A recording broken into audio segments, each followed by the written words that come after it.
अस्सलाम वालेकुम नाजरीन। ड्रामा सीरियल हसरत के नेक्स्ट एपिसोड में आप देखेंगे ये अरम जो कि लेने तो अपने बेटे को आया था यहाँ पर, मगर बच्चों को लेकर सनाया और अरम की ऐसी तकरार हुई कि अरम तलाक देने पे आ गया।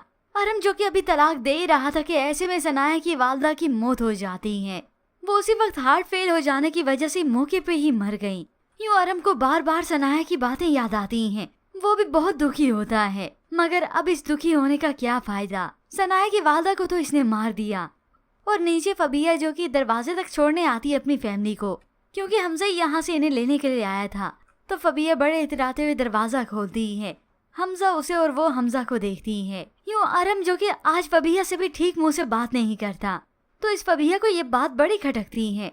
यूँ ही अरम फिर जल्दी सो भी जाता है, तो भी इस फबिया को शदीद गुस्सा आता है। अभी तो शुरुआत है, मगर फिर इसी दौरान हादी भी यहाँ पर चूंकि मौजूद है। वो नीचे आकर फबिया से खाने का कुछ मांगता है। फबिया आंटी मुझे भूख लग रही है, खाना दे दें, मगर ये फबिया नहीं देती और हादी यूं ही भूखा सोफे पे ही सो जाता है। जबकि दूसरी जानिब हादिया ने कॉल की सनाया को, तो वो सारी हकीकत बता देती है कि अरम ने आज घर आकर क्या किया और हुआ क्या। उसकी वालदा चली गई, 2 तलाकें देकर रिश्ते को बीच मंझधार में छोड़ कर गए हैं, लेकिन अब खत्म मैं ही करूँगी। ये सब सुनकर तो हादिया और भी परेशान हो गई। फिर जब यूं सुबह हो जाती है तो अरम की नजर पड़ी सोफे पर जो कि हादी सो रहा था। उसे देखकर बहुत हैरत होती है। उसे उठाते हादी बेटा आप यहाँ पर क्यों सो रहे हैं। अब बच्चा है, हकीकत खोल ही देता है, वो भी इस फबिया की। बाबा मुझे बहुत तेज भूख लग रही है, मुझे फबिया आंटी ने रात भर कुछ नहीं दिया। ये सुनकर तो अरम हक्का बक्का रह जाता है। अब फबिया भी साथ ही मौजूद है यहाँ पे। बातों को बदलना तो इसे आता है। वो ठहरा बच्चा इस फबिया की चालाकियों का कैसे मुकाबला कर सकेगा, मगर हकीकत तो इस फबिया की खुलनी है। अरम जो कि सीधे मुंह से अब बात नहीं करता, फबिया से नाराज है, मगर ये फबिया तो कसूरवार होते हुए खुद को बेकसूर साबित करने की कोशिश करती है। आपकी नजरों में मैं खुद को कसूरवार क्यों देख रही हूँ? अरम आप मुझे गलत तो नहीं समझ रही? ऐसी बात नहीं कि हादी ने जो आपको बताया है, हो सकता है ये यही कह दे। मैं उसके लिए खाना लेकर आई थी, लेकिन तब तक वो सो चुका था, तो मैं इसे नींद में जगाना नहीं चाहती थी। यूँ इस फबिया का भरम अभी भरम ही रहेगा। अब अरम जो कि यहाँ से जाता है सनाया के घर। सामने खड़ी सनाया की इस पर नजर पड़ती है, तो बहुत गुस्सा आता है इसे देखकर।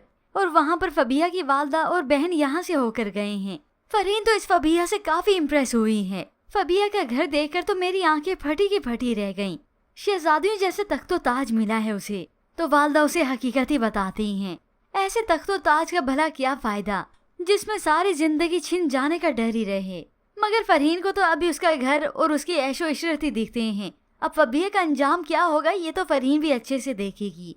और वहाँ पर हमजा भी काफी परेशान होता है फबिया को लेकर कि वो अपनी जिंदगी में कितना आगे बढ़ चुकी है, एक मैं ही हूँ जो वहीं पर हूँ। ऐसे में हादी की कॉल आई तो अपने भाई को फिर से समझाने की कोशिश करती है। इस लड़की ने तो आपकी आंखों पर ऐसी झूठ की पट्टी बांधी है कि आपको कुछ नजर ही नहीं आ रहा। हमारी माँ इसकी वजह से चली गई और सनाया की वालदा भी इसी की वजह से ही गई हैं। यूँ अब जाकर ये अरम सोचने पर मजबूर हुआ है, वरना तो वो कोई बात सुनने के लिए तैयार ही नहीं था, क्योंकि इस फबिया की अभी एक थोड़ी सी झलकी जो देखी है। ऐसे में व्यूअर्स आपको क्या लगता है कि अरम को इस फबिया पर शक होगा या फिर इसके झूठ के जाल में फिर से फंस जाएगा? मजीद ड्रामा आज रिव्यूज के लिए आप देखते रहिए उर्दू टीवी।